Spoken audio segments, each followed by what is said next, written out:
오늘 하나님께서 우리에게 주신 말씀 함께 보도록 하겠습니다. 욥기 42장 1절부터 5절까지의 말씀입니다. 한 목소리로 읽겠습니다. 욥이 여호와께 대답하여 이르되 주께서는 못하실 일이 없사오며 무슨 계획이든지 못 이루실 것이 없는 줄 아오니 무지한 말로 이치는 가릴 자가 누구이니까. 나는 깨닫지도 못한 일을 말하였고 스스로 알 수도 없고 헤아리기도 어려운 일을 말하였나이다.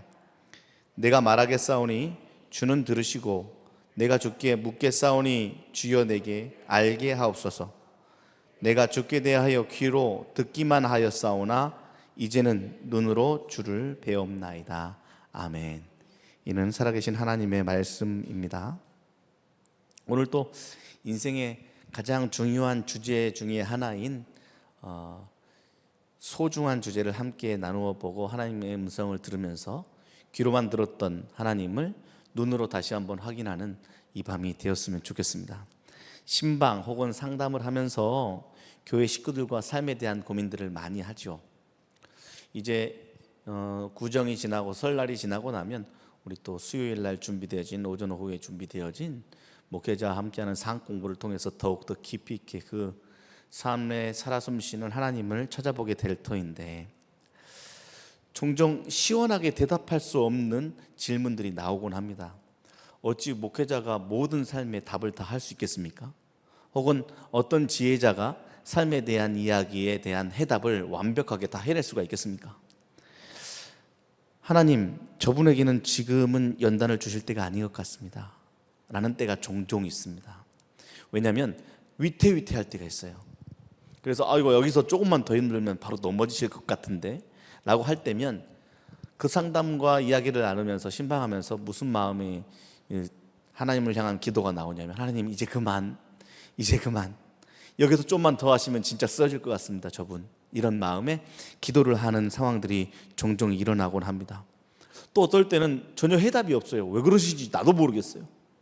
삶이 엉키고 설켰을 뿐만이 아니라 그 주제에 대해서 생각만 하면 할수록 머리가 지끈지끈하는 삶의 주제들도 툭툭 튀어나오기도 합니다. 삶이란 게 그래요. 바쁜 일이 겹치면 계속해서 바쁜 일이 또 일어나고 또 일어나서 더욱더 무거워지는 게 우리의 삶인 것 같습니다. 자, 한 집사님의 고백을 들어보십시오. 잘 믿어보겠다고 하는데 왜 하나님 나에게 이런 고통을 주시는 겁니까? 혹시 이런 질문 해보신 분 계십니까? 잘 믿어보겠다고 최선을 다하는데 하나님 왜 그러십니까? 라고 혹시 기도해 보신 분 계십니까? 다른 사람들을 보면 저렇게 잘 지내는데 왜 저는 아닙니까? 그리고 끝에 한마디를 덧붙였던 한 집사님의 고백이 아직도 기억에 남습니다. 하나님은 저 같은 사람은 버리신 것 같아요. 하나님은 저 같은 사람은 버리신 것 같아요. 사업도 힘들어졌고요, 가정불화가 더 심해졌습니다. 믿음 생활 열심히 하는데 건강이 좀 더 악화되는 일들도 겹쳤습니다. 여러분 어떠십니까? 저는 솔직히 이 마음이 좀 이해가 됩니다. 잘 믿어보겠다고 하는데 하나님 도대체 왜 그러시냐는 그 상황을 우리는 종종 만나보곤 합니다. 그럼에도 신앙생활 열심히 해보겠다고 또 기도하고 또 예배 거르지 않고 정성을 다하는 그러한 분들에게 닥치는 고난은 도대체 무엇일까? 오늘의 주제는 바로 이 주제입니다. 억울한 고난이라고 이야기를 한번 하면 딱 좋을 것 같아요. 억울한 고난을 만났을 때 우리는 어떻게 해야 될까? 거기에 대한 해답을 줄 수 있는 두 인물을 오늘 소개해 볼까 합니다. 첫 번째 인물이 바로 오늘 우리가 함께 읽은 본문의 주인공 욥입니다. 욥기를 처음부터 끝까지 차분하게 읽어보신 분들 아마 조심스럽게 말씀드려보지만 이 자리에 많지는 않을 겁니다. 욥이 1장부터 42장까지 되어 있거든요. 근데 우리가 흔히 알고 있는 욥이 엄청 최고의 부자였고 의인이었다. 그러다가 고난을 받았다가 다시 믿음을 회복하고 하나님 앞에 올바로 선 후에 2배의 복을 받았다라는 이야기는 욥 42장 중에 1, 2장과 마지막 42장 가운데 다 나와 있거든요. 나머지 3장부터 41장까지의 나오는 모든 내용은 다 이런 내용입니다. 신학적인 논쟁입니다. 거기에 주인공이 욥과 세 친구예요. 세 친구의 주장은 이래요. 야, 욥아, 너 죄 때문에 지금 너 이렇게 힘든 거야. 너 죄 때문에 네 재산 다 날아간 거야. 너 죄 때문에 자식들 죽은 거야. 너 죄 때문에 지금 몸의 건강이 이렇게 된 거야. 조금 전에 이야기했던 겹치는 삶의 고난들 다 무엇 때문이라고요? 죄 때문이야. 근데 욥은 이렇게 말합니다. 아닌데, 나는 한 번도 하나님을 외면한 적이 없는데, 나는 정말로 하나님 붙들고 살았는데 라고 대답을 합니다. 실제로 성경이 욥을 어떻게 평가하는지를 한번 보십시오. 욥기 1장 1절의 말씀이에요. 욥이 이런 사람이었다고 성경이 증언을 하는 겁니다. 욥기 1장 1절에 이렇게 나와 있습니다. 우스 땅에 욥이라 불리는 사람이 있었는데 그 사람은 온전하고 정직하여 하나님을 경외하며 악에서 떠난 자더라. 성경의 증언이 욥을 어떤 사람이라고 정확히 표현하고 있냐면 완벽한 사람, 죄로 그 정도의 고난을 받지 않을 만한 충분한 사람이라고 정확하게 표현을 하고 있습니다. 그런데 계속해서 조금 전에 한 성도의 고백처럼 왜 나한테만 이러세요? 얼마나 더 하실 겁니까? 하나님 정말 저 버리신 겁니까? 라고 고백할 정도의 고난을 받아내고 있더라라는 것이죠. 사실 우리의 삶이 이런 고민의 연속 아니겠습니까?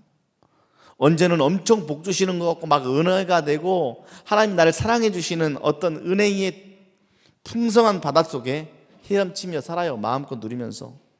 그러다가도 어느 순간에는 하나님이 정말 필요한데 하나님 아무리 둘러봐도 안 보이시고 아무리 손 좀 잡아달라고 손 내밀어도 내 손가락 끝에 하나 스치지도 않는 하나님 부재의 경험.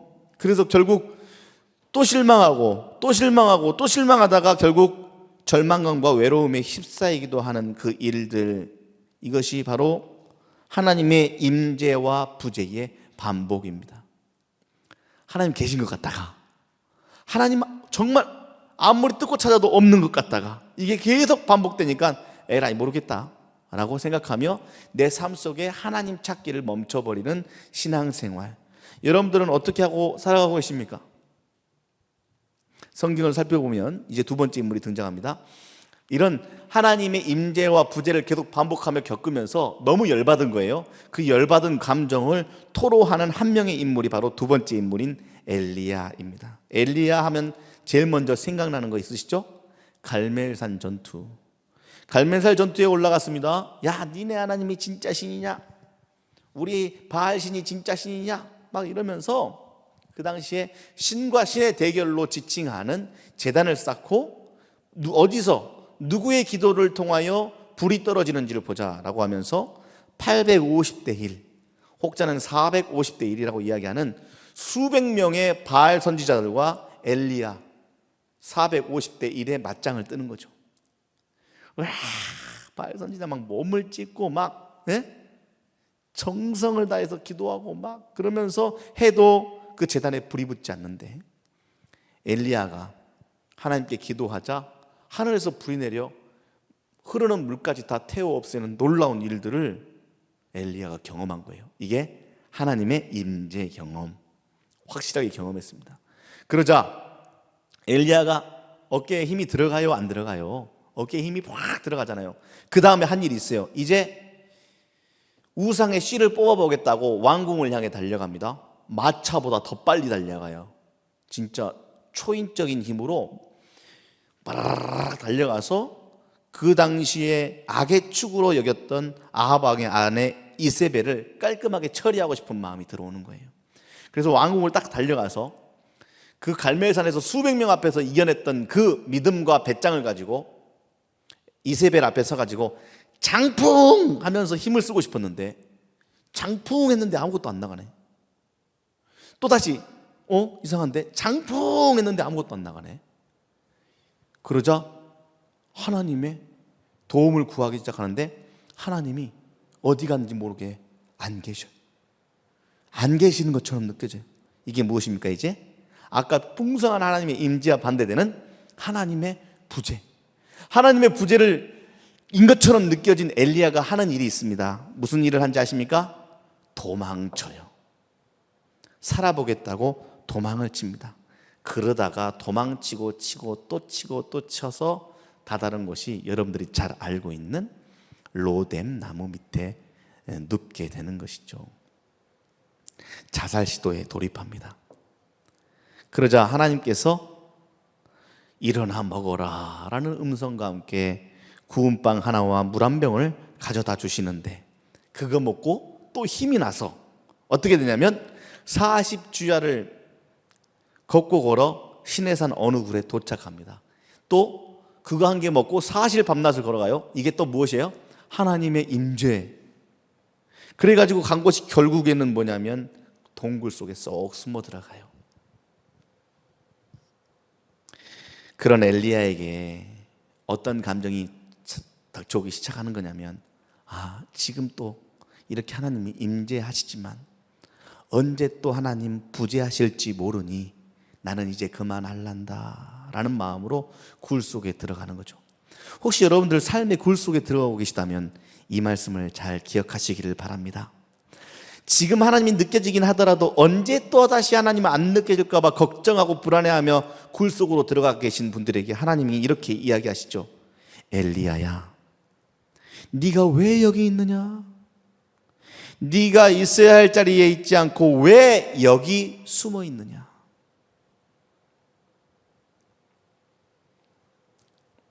그러자 엘리야가 그런 거죠. 하나님 몰라요? 하나님 몰라서 물어요? 그때는 그렇게 하더니 이때는 이렇게 없으시고 저보고 어떻게 하란 말이에요? 저 힘들어서 더 이상 못 하겠어요. 이제 그만하랍니다. 그러면서 토로하는 말이, 하나님이 선택한 백성들 다 죽어나가고 이제 나 하나밖에 없어요 라고 이제 자신의 억울한 감정을 다 토로하면서 그 저변에 깔려있는 자신의 심정은 나라도 좀 살아야겠습니다 라는 살고 싶은 근본적인 욕심으로 하나님을 버팅기기 시작하는 것이죠. 그러자 하나님께서 이제 굴에서 나와서 굴 앞에 산을 바라보고 서라 라고 말씀하시고 다음과 같은 일을 행하시기 시작해요. 완전 재밌어요. 한번 봐보세요. 열왕기상 19장 11절과 12절의 말씀입니다. 여호와께서 이르시되 너는 나가서 여호와 앞에서 산에 서라 하시더니, 여호와께서 지나가시는데 너무 재밌죠. 여호와 앞에 크고 강한 바람이 산을 가르고 산을 갈랐대요. 바람이. 그리고 바위를 부숴버리고 바람 가운데 하나님이 계시지 아니하였더라. 자, 정리해 볼게요. 앞에 서라 했더니 일어난 현상이 강한 바람이 불기 시작했어요. 이게 뭐 여러 가지 자연현상으로 이해하면 되겠죠. 태풍일 수도 있고 토네이도일 수도 있고, 그래가지고 막 갈라지고 막 난리 법석이 나는 거예요. 그 다음 봅시다. 그 다음에는 지진이 일어났네. 바람 위에 지진이 있으나 지진 가운데서도 여호와께서 계시지 아니하며, 또 지진 후에 불이 있으나 불 가운데도 여호와께서 계시지 아니하더니 불 후에 세미한 소리가 있는지라. 강한 바람 이후에 지진도 일어났답니다. 그리고 지진 후에는 불도 났답니다. 한마디로 어마어마한 막 자연재해 난리 법석이 일어난 거예요. 그러한 일들이 쫙 멈춰지고 난 다음에 일어난 일이 한 가지가 있는데, 마지막을 보세요. 세미한 소리가 있는지라. 강한 바람, 지진, 불 가운데는 하나님이 계시지 아니하시다가 세미한 음성으로 하나님이 그 안에 거하시며 이제 말씀하기 시작하는 겁니다. 엘리야야, 네가 어찌하여 여기 있느냐? 엘리야야, 너는 내가 산을 가르고 바위를 부수는 강한 바람이면 좋겠니? 엘리야야, 너는 내가 지진이었으면 좋겠니? 아니면 모든 걸 태우는 불같은 하나님이었으면 좋겠니? 나는 지금 세미한 음성 속에 거하는 너의 하나님이다 라고 말씀하십니다. 엘리야가 대답하죠. 또 대답합니다. 하나님, 다 죽었다니까요. 그런 세미한 음성이든 뭐 지진이든 뭐든 상관없이 하여튼 하나님을 의지했던 백성들이 다 죽고 저만 남았다니까요. 저 어쩌란 말입니까? 그러자 하나님의 답이 또다시 떨어집니다. 야, 여호와께서 그에게 이르시되, 열왕기상 19장의 말씀입니다. 너는 내 길을 돌이켜 광야를 통하여 다메섹에 가서 거기에 이르거든 하사엘이라는 사람에게 기름을 부어 아람의 왕으로 삼아라. 그 다음에 또 너는 님시 아들 예후에게 기름 부어서 이스라엘 왕을 삼아라.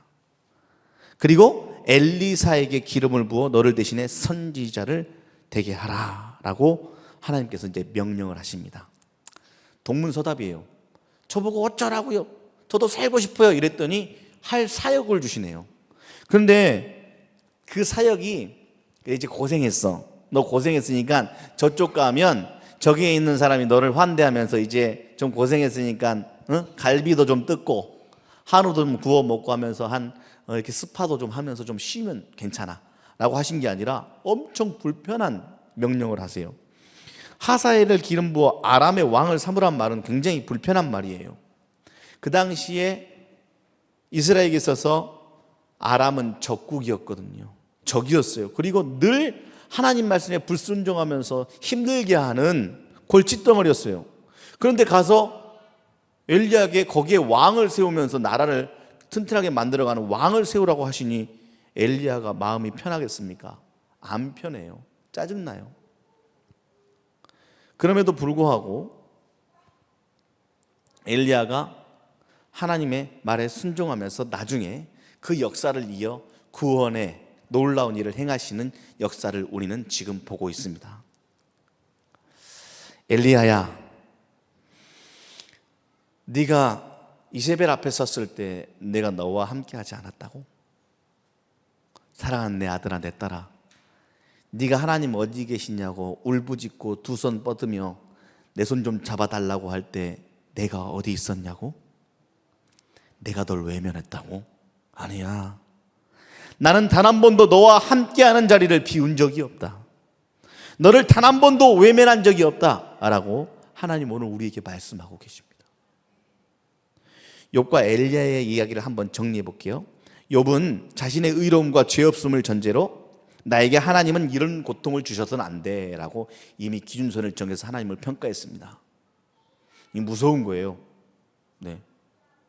그 다음에 엘리야는 하나님이 임재했다 부재했다 하는 동일하게 역사하시지 않으심에 믿음이 무너져 내려서 두려움과 절망에 빠져버린 사람입니다. 여러분들이 세운 여러분들만의 신앙의 기준대로 되지 않는다고 하나님 없다라고 생각하시거나 하나님 있는 듯 없는 듯 하여 짜증난다고 믿음의 절망 가운데 빠지신 분이 계시다면 오늘 세미한 하나님의 음성을 들으십시오. 하나님이 때로는 여러분을 떠나 계시거나 여러분을 고난에 방치한다고 생각하시면 여러분들 엄청난 오해입니다. 이제는 마음의 문을 열어 하나님의 섭리를 인정하는 믿음의 선물을 오늘 밤 받으십시오. 하나님은 보이게도 일하시고 감추고도 일하시며 단 한 번도 우리의 곁을 떠난 적이 없으신 분이십니다. 매일 매순간 성실함과 거룩함으로 단 한순간도 빠짐없이 연속적으로 우리와 함께 하셨습니다. 매일 매순간 은혜가 충만할 때도 우리와 함께 하셨고 처절한 고난의 자리에서도 하나님은 함께 하셨습니다. 다만 우리가 욥과 엘리야처럼 우리의 짧은 생각으로 우리의 작은 경험으로 하나님의 일하심을 판단했을 뿐이죠. 하나님께서 열심히 일하시는 그 결론은 항상 복임을 더불어 기억하십시오. 우리가 떼쓰고 넘어져도 로뎀나무 아래서 죽겠다고 발버둥 쳐도 하나님 앞에 억울한 감정을 토로해도 믿음이 흔들려도 내 기준으로 하나님을 판단해도 하나님은 늘 그 자리에서 한순간도 빠짐없이 최고의 열심으로 우리를 계속해서 사랑하고 계십니다. 그러니 나 잘했는데 하나님 도대체 왜 이러세요? 저 열심히 헌신했는데 도대체 왜 이러세요? 라고 말해버리면 반대로 잘못했을 때 벌을 주시는 하나님이라는 법칙이 성립하거든요. 하나님 나 잘했는데 왜 안 주세요? 라고 말하면 반대로 못했을 때는 벌 받겠다는 것을 작정하는 거예요. 그럼 이렇게 한번 생각해 보세요. 잘했을 때 상 안 주냐고 하나님께 대들어 버리면 잘못했을 때 받을 벌 감당할 수 있겠습니까? 잘했을 때 칭찬받고 상 받는 것보다 잘못했을 때 벌 받는 게 더 크지 않겠습니까 혹시? 그러면 그 벌 어떻게 감당하시겠습니까? 우리 하나님은 그렇게 회초리 들고 잘하나 못하나 보자라고 하면서 잘할 때 안아주고 못할 때 회초리 때리시려고 우리를 잘못한 것을 축출해내시기 위하여 회초리 들고 계시는 분이 우리 하나님 아니십니다. 그러니 우리의 한계를 뛰어넘어 일하시는 하나님을 인정하는 믿음을 달라고 오늘 이 밤에 기도하는 여러분들 되셔야 할 것입니다. 우리의 무지, 우리의 한계, 우리의 고집스러움, 우리의 부족함 위에 모든 것을 초월하시는 하나님의 성실하심과 거룩하심이 항상 함께하고 있음을 욥이 깨달았습니다. 그것을 쫙 깨달았을 때 욥이 해내는 고백이 오늘 본문이요 설교의 제목입니다. 5절을 한번 다 같이 한 목소리 읽어볼까요? 시작. 내가 주께 대하여 귀로 듣기만 하였사오나 이제는 눈으로 주를 배움나이다. 좀 이런 거 좀 계속 고백하면서 살고 싶지 않습니까? 제가 이 본문 묵상하면서 야, 어떻게 사람이 이렇게 시적으로 고백할 수가 있고, 야, 이런 고백은 진짜로 어마어마한 진짜 하나님 경험을 통해서 이 밑에서부터 끌어오르는 무언가의 고백 아니고서는 이건 할 수 없는 고백이다. 귀로 듣던 하나님을 눈으로 봐버렸답니다. 그런데 여기서 궁금해해야죠. 우리는 어떻게 해서 욥은 그걸 알게 되었을까? 마치 아이를 가졌을 때 아이에 대해서 이해하는 것과, 여기를 출산해 본 많은 분들이 계시는데 아이를 가졌을 때 내 뱃속에 있는 아이를 초음파로 보거나 요즘 뭐 3D로 해가지고 뭐 뱃속에 있는 아이가 엄마 닮았어요, 아빠 닮았어요, 잘 이해는 안 되지만 막 그런 말 하면서 막 서로 좋아하고 막 사진 보고 그러잖아요. 그런데 아무리 그렇게 볼 수 있더라도 내가 뱃속에 아이를 가졌을 때 내 아이를 이해하는 것과 아이가 출산하여 아이를 바라보며 아이를 이해하는 것은 천지 차이인 거 알고 계시죠? 또 아무 말 못하는 아이가 짜박짜박 걷기 시작하고 눈을 마주치며 자신의 생각을 이야기할 때에 또 아이의 이해는 또 다릅니다. 그것처럼 우리의 신앙 역시도 귀로만 듣는 신앙과 눈으로 보는 신앙에는 분명한 차이가 있습니다. 욥은 이 차이를 확실하게 느껴버린 거예요. 새 친구한테 나 지은 지 없다니까 회개해, 나 지은 지 없다니까 네가 네 죄 때문이야, 아니라니까 라고 계속 귀로만 들었던 머릿속으로는 이해했던 하나님을 대하다가 하나님을 눈으로 봐버린 그 욥의 눈으로 본 사건은 어떻게 해서 일어난 것일까? 그것이 바로 본문 욥기에 나오는데 거기에 등장하는 재미난 동물들이 있습니다. 그 동물이 바로 하마와 악어입니다. 좀 생뚱맞죠? 욥을 하나님을 눈으로 보게 만들어준 놀라운 동물들, 하마와 악어. 하나님이 이렇게 말해요. 야, 너 하마 알지? 너 하마가 어떻게 해서 여기 있는 줄 알아? 너 악어 알지? 악어. 너 악어 이빨 몇 개인 줄 알아? 너 악어 왜 그렇게 생긴 줄 알아? 그 악어 누가 만든 줄 알아? 할렐루야. 이러한 하나님의 욥을 향한 질문이, 우리 우진이가 하나님을 눈으로 봐버렸네. 이런 하나님의 질문을 통해서 욥이 귀에서 눈으로 보는 신앙으로 하나님을 알기 시작하는 거예요. 그것이 바로 창조 세계의 질서입니다. 그래서 우리는 흔히 하나님을 일반 계시와 특별 계시를 통해서 하나님을 알 수 있다라고 이야기하죠. 특별 계시는 말씀이에요. 말 그대로 대놓고 하나님 알려주시는 특별한 계시. 근데 또다시 하나님이 자신을 나타내는 가장 하나님의 자신을 표현하는 것이 자연 아니겠습니까? 창조물. 하나님께서 창조물을 통해 왜 나를 못 보느냐? 라고 말하는 겁니다. 저기 있는 저 나무가 어떻게 해서 태어난지 네가 설명할 수 있어?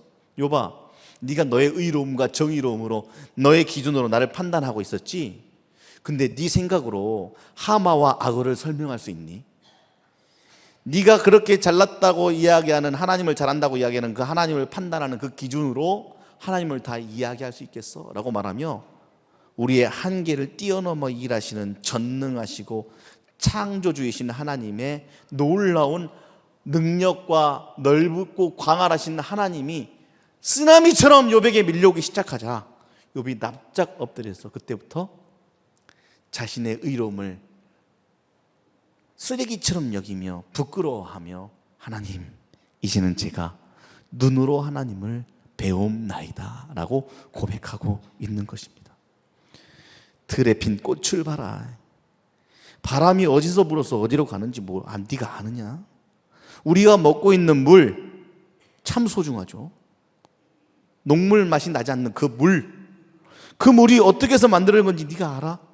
라고 묻는 질문에 여러분들 어떻게 대답하실 것입니까? 어찌 다 알 수 있겠습니까? 믿어지는 은혜로 사는 것이죠. 어떤 하나님? 이 모든 것을 창조하신 하나님을 믿어지기 시작하는 그 은혜 가운데 거하기 시작하면 신앙생활은 보는 신앙, 듣는 신앙을 넘어 보고 체험하는 신앙으로 더욱더 성숙해지게 될 줄 믿습니다. 근데 놀라운 것은 우리의 지식, 우리의 생각의 한계를 뛰어넘는 그 하나님께서는 우리를 죽기까지 사랑하신다고 하십니다. 그 모든 것을 더 정확하게 알려주시기 위하여 하나님께서 동등됨을 취하지 아니하시고 이 땅에 인간의 몸을 입고 내려오셔서 십자가에 못 박혀 죽으셨습니다. 이해할 수 없죠. 또다시 이해할 수 없습니다. 그런데 우리는 그 피 흘림, 여기 십자가 보이시죠? 어마어마한 강대상 아니겠습니까? 이 십자가의 피 흘림을 통하여서 주시는 놀라운 또 다른 증거를 통하여 너희들의 한계를 뛰어넘는 하나님, 이럴 때는 계셔야죠. 네가 이 정도 헌신하면 이 정도는 나와야죠. 이 정도 입력값이 있었으면 이 정도의 출력값이 있어야죠 라고 내가 규정하고 판단하는 하나님보다 더 크신 하나님을 경험해야 그때서부터 우리는 기도라는 것을 하고 우리는 소망이라는 단어를 이야기할 수 있는 것입니다. 내 생각대로 다 돼버리면 그것처럼 재미없고 힘든 세상이 어디 있겠습니까? 근데 우리는 내 생각대로 되지 않는다는 것을 알아챘을 때 더욱더 큰 자유를 얻는 존재입니다. 그 이유는 내 힘으로 할 수 없는 세상을 창조하신 하나님께서 나를 죽기까지 사랑하신다는 믿음을 가지고 있기 때문에 그렇습니다. 그 믿음을 계속해서 하마와 아그를 통해서, 물과 강대상을 통해서, 놀라운 일들을 행하시는 하나님을 통해서 반복해서 경험하기 시작하며 더욱더 귀가 아닌 눈으로 보는 하나님을 확인해 나가는 것입니다. 사랑하는 여러분, 하나님은 로마서 11장 32절을 통해 우리에게 이렇게 정확하게 이야기하셨습니다. 하나님이 모든 사람을 순종하지 아니하는 가운데 가두어 두심은 모든 사람에게 긍휼을 베풀려 하심이로다. 놀라운 말씀에 아멘 하십시오. 우리는 하나님의 임재와 부재 가운데 쉽게 져버리고 로뎀나무 아래에 누워버리고 나의 의로움으로 계속 하나님 앞에 대들지만 이러한 예쁘지 않는 모습 가운데서도 하나님은 우리를 어떻게 하신다고요? 가두어 두신다. 큰 울타리로, 알타리 로타리도 아닌 울타리로 우리를 가두어 두신다. 그런데 그 울타리 안에 가두신 목적은 모든 사람에게 무엇을 하시려고? 그 울타리를 벗어나지 않고 내 품 안에 가두어서 결국 가둔 자들을 통하여 긍휼을 베푸시려고 그 울타리 안에 우리를 가두셨다. 그게 나다. 그 긍휼하심을 베푸는 정점은 바로 예수님의 십자가의 사건이다. 우리 모두가 십자가 앞에 엎드린 자임을 이 시간 고백하며 함께 기도해야 합니다. 특별히 이 시간 기도할 때는 하나님, 나의 판단으로 신앙생활했던 나의 교만함을 용서해 주세요라고 기도해야 합니다. 하나님, 이럴 때는 계실 줄 알아요. 하나님, 이럴 때는 계세요. 하나님, 이럴 때는 살짝 빠져주세요 라고 내가 각본을 쓰는 게 아니라 이 세상 창조주이신 하나님이 우리의 인생의 각본을 써가고 계시고 우리의 기도는 하나님께 향기가 되어 늘 성실함과 거룩함으로 나의 마음의 상태와 감정도 보살피시며 오늘 또 나의 삶을 돌보시고 울타리 안에서 긍휼하심으로 나를 끌어안고 계시는 하나님의 놀라운 사랑을 경험하는 이 밤이 되시기를 바랍니다. 그러니까 이 밤에는 좀 내려놓으십시오. 내려놓으면 얻게 되는 것이 있을 겁니다. 욥이 자신의 의를 내려놨더니 하나님의 의를 얻었답니다. 욥이 자신의 기준을 내려놨더니 하나님의 자유의 기준이 자신의 삶 가운데 타고 들어왔답니다. 귀의 기준을 내려놨더니 보는 은혜를 덧입었답니다. 엘리야가 나는 안 돼, 나는 아람으로 못 가, 나는 일본으로 못 가 라고 하면서도 못 이긴 척 질질 끌려 아람에 가서 왕을 세웠더니,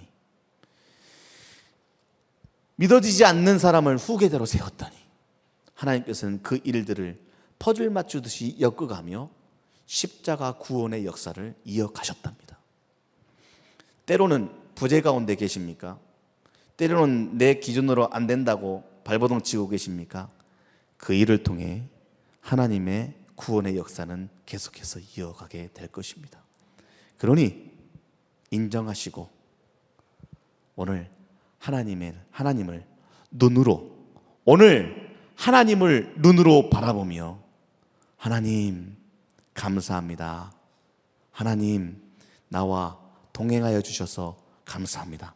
하나님 나를 긍휼의 울타리로 구원의 장중에 거둬주셔서 감사합니다 라고 찬양하고 기도하는 사랑하는 한서방 이름 식구들 되시기를 주님의 이름으로 축복합니다.